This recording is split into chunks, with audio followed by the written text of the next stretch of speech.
Hi hello வணக்கங்க எல்லாருக்கும். எல்லாம் நல்லா இருக்கிறீங்களா? இன்றைக்கி நம்ம ரேணுகா வீட்டு சமையலில் இந்த பருப்பை வச்சு தாங்க நம்ம ஒரு டிஷ் செய்ய போகிறோம். அது என்ன செய்யணும்னு பார்க்குறதுக்கு முன்னாடி எல்லா சேனலை சப்ஸ்கிரைப் பண்ணிவிட்டு தொடர்ந்து பாருங்கள். இன்றைக்கி நம்ம இந்த பருப்பை வச்சு பச்சைக்கடலை பருப்பு எடுத்து வச்சுக்கிறோங்க. பச்சைக்கடலை பருப்பும் நாம் புடலங்காய் வெட்டி வச்சுக்கிறோங்க. ரெண்டும் சேர்த்து கூட்டு சாதத்தில் போட்டு சாப்பிட்ற மாதிரி நல்லா டேஸ்ட்டாக டிஃப்ரெண்ட்டாக எப்படி செய்யலான்னு பார்க்கலாங்க. அதுக்கு நான் ஒரு குக்கர் எடுத்து இந்த பருப்பை அதில் சேர்த்திக்கிறேங்க. தேவையான அளவு சேர்த்திக்கிறேங்க. சேர்த்திட்டு நல்லா கழுவி இதை வந்து ஒரு 2 விசில் மட்டும் விட்டு முக்கால் பத்துக்கு நல்லா வேகிற மாதிரி ஒரு 2 விசில் மட்டும் விட்டு நான் எடுத்துகிட்டு வந்துடுறேங்க. நாம் தொட்டுக்கருக்கு வச்சுக்கிறதா இருந்தால் தான் கொலையை வேக விடணுங்க. இது வந்து நம்ம சாத்தோடு போட்டு சாப்பிட்றதுங்க. அதனால் இது வந்து நம்ம உதிரி உதிரியாக இருக்கிற மாதிரி வேக வச்சு எடுத்துக்கணுங்க. இதை கழுவிட்டு நான் தண்ணி ஊற்றி கொஞ்சம் மஞ்சத்தூளும் விளக்கெண்ணையும் சேர்த்தி ஒரு 2 விசில் விட்டு கையிலேயே வச்சு ஒரு 2 விசில் விட்டு எடுத்துக்கிறேங்க.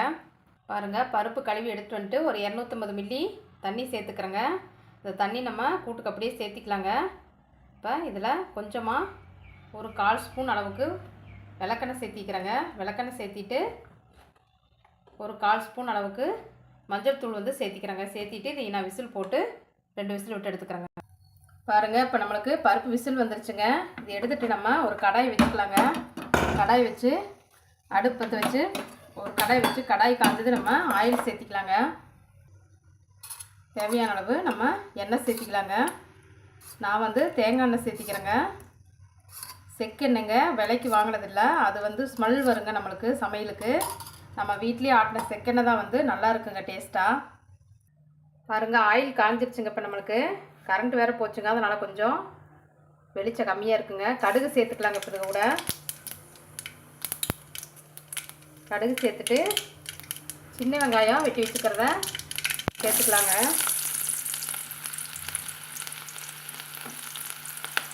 சின்ன வெங்காயம் சேர்த்துட்டு கருவேப்பிலை சேர்த்துக்கலாங்க. சேர்த்திட்டு நம்ம நல்லா கலந்து கொடுக்கலாங்க. சும்மா கலரில் சேஞ்ச் ஆக வேண்டியது இல்லைங்க, கண்ணாடி பார்த்து வந்தாலே போதுங்க. இப்போ இது கூட வெட்டி வச்சுக்கிற பொடலங்காயை நான் நல்லா மெலிசாக இந்த மாதிரி ஓரளவுக்கு பாருங்கள் 1 இன்ச்சு சைஸில் இந்த மந்தத்தில் வெட்டி வச்சுக்கிறேங்க. இதை வந்து நம்ம எண்ணெய் கூடயே போட்டு வதக்கலாங்க.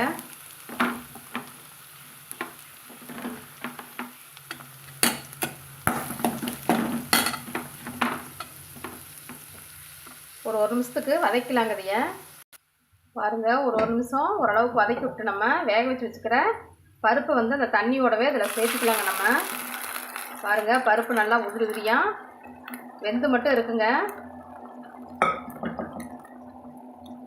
பாருங்கள், அது கூட இப்போ நான் சேர்த்திட்டேங்க பருப்பு நல்லா வெந்துருக்குங்க. ஆனால் நம்ம குலையாமல் பாருங்கள், நல்லா சாப்பிட்டா வெந்திருக்குங்க சாப்பிட்ற பதத்துக்கு. ஆனால் குலையிலிங்க பருப்பு இந்த பதத்துக்கு வேக வச்சு எடுத்துக்கணுங்க.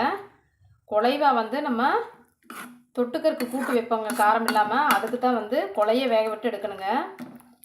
நல்லா மசிச்சு விட்டு போடுவாங்க அதுக்கு. இதுக்கு வந்து இப்படி பருப்பு முழுசாக இருக்கணுங்க. இது கூட காரத்துக்கு தேவையான அளவு குழம்பு மிளகாய்த்தூள் வந்து சேர்த்திக்கிறேங்க. ஒரு 1.5 ஸ்பூன் அளவுக்கு நான் சேர்த்திக்கிறேங்க. உங்கள் மிளகாய்த்தூள் வந்து காரம் எப்படி இருக்குதோ அதை பொறுத்து சேர்த்திக்கோங்க. குழம்பு மிளகாய்த்தூள் இல்லைன்னா நீங்கள் வந்து இதுக்கு தனி மிளகாய்த்தூள், சீரகத்தூள், மல்லித்தூள் இது 3 சேர்த்திக்கலாங்க. இன்னும் கூட நான் கொஞ்சம் சேர்த்திக்கிறேங்க, ஒரு 1/4 ஸ்பூன் அளவுக்கு. நல்லா இது வந்து காரசாரமாக இருந்தால் தான் நல்லா சாதத்துக்கு சப்பாத்திக்கு எல்லாத்துக்குமே டேஸ்ட்டாக இருக்குங்க. பாருங்கள், இந்த அளவுக்கு நான் வந்து இப்போவே உப்பு சேர்த்திக்கிறேங்க தேவையான அளவு. இது வந்து நம்மளுக்கு கொதிச்சு வரட்டுங்க. கொதிக்கிறதுக்குள்ளே நாம் பாருங்கள், ஒரு சின்ன ஜாரில் ஒரு அரை மூடி அளவுக்கு நான் வந்து தேங்காய் துருவி எடுத்து வச்சுக்கிறேங்க. இது கூட ஒரு அரை ஸ்பூன் அளவுக்கு நான் வந்து சோம்பு, இந்த அளவுக்கு இந்த குட்டி ஸ்பூனில் ஒரு அரை ஸ்பூன் அளவுக்கு சோம்பு சேர்த்துக்கிறேங்க. சோம்பு சேர்த்திட்டு தண்ணி இல்லாமல் இப்படியே ட்ரையாக ஒன்றும் பாதியமாக அரைச்சி எட்டு வந்துக்கிறேங்க. பாருங்கள், அரைச்சி எட்டு வந்தாச்சுங்க. இப்போ பாருங்கள், இப்படி தருன்னு தண்ணி ஊற்றாமல் அரைச்சி எட்டு வந்துக்கிறேங்க. இப்போ இது கூட நம்ம அதை சேர்த்துக்கலாங்க.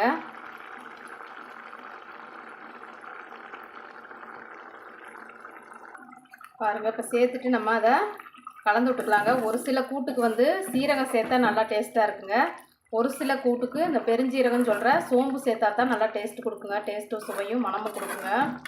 நம்ம புடலங்காய் கூட்டுக்கு வந்து பெருஞ்சீரகம்னு சொல்கிற சோம்பு தாங்க, பச்சை கலரில் இருக்குங்க. அந்த சோம்பு தாங்க சேர்த்தணும். அதுதான் நம்மளுக்கு நல்லா சுவையை ஊட்டி கொடுத்து மணமும் கொடுக்குங்க. நான் வந்து இது கூட தக்காளி சேர்த்த மாட்டேங்க. உங்களுக்கு விருப்பம்னா ஒரு அரை தக்காளி மட்டும் சேர்த்திக்கலாங்க. இதில் புளிப்பு டேஸ்ட் இல்லாமல் இருந்தால் தான் அந்த பருப்போட இனிப்பு, அந்த காயோட டேஸ்ட்டு எல்லாமே நல்லா எடுத்து கூட்டி கொடுக்குங்க. அதனால் நான் தக்காளி வந்து இதில் சேர்த்துறீங்க. இது ஒரு வகையாக வைக்கிறதுங்க. தக்காளி சேர்த்துனா அது ஒரு வகையாக வைக்கிறதுங்க. இந்த மாதிரி வச்சு சாப்பிட்டு பாருங்கள். டேஸ்ட் உங்களுக்கு ரொம்ப பிடிக்கும். இது நல்லா இந்த தேங்காயோட பச்சை வாசம் போக நல்லா கொதிக்கட்டுங்க. ஒரு நிமிஷம் பாருங்கள். இப்போ நம்மளுக்கு நல்லா கொதிச்சு எண்ணெய் பிரிஞ்சு வந்துருச்சுங்க. இப்போ நம்ம மல்லித்தலை தூவி இறக்கலாங்க. இந்த மல்லித்தலையுமே சேர்த்த மாட்டாங்க பாட்டி காலத்தில் செய்கிறப்பெல்லாம். நாம் தான் இப்போ மணத்துக்காக மல்லித்தலையில் சேர்த்திக்கிறேங்க. பாட்டி காலத்தில் வந்து இந்த சுவைக்கு அதில் இருக்கிற சுவையும் மணமும் வந்தாங்க ஸ்பெஷலாக இருக்குங்க. அதுக்கு நாம் தான் இப்போ பூண்டு, இஞ்சி எல்லாம் போட்டு நம்ம ஸ்பெஷலாக தயாரித்து சாப்பிட்டு பழகிட்டோங்க. ஆனால் இதில் இருக்கிற சுவையே பாட்டி காலத்தில் அவங்க இருக்கிறத வச்சு இவ்வளோ டேஸ்ட்டாக செஞ்சு சாப்பிட்ருக்குறாங்க அப்படின்னா அதை நம்ம சாப்பிட்டு பார்த்தா தாங்க நம்மளுக்கு அது தெரியும். அந்தந்த பொருளுக்குண்டான காய்கறிகளுக்குண்டான தனித்தன்மை மாறாமல் அவங்க வந்து சமைச்சு சாப்பிட்டுக்கிறாங்க. அந்த ஸ்டைலில் தான் நான் செஞ்சுக்கிறேங்க. அதனால் இதில் தக்காளி மசாலாவெல்லாம் எதுவும் சேர்த்துலிங்க.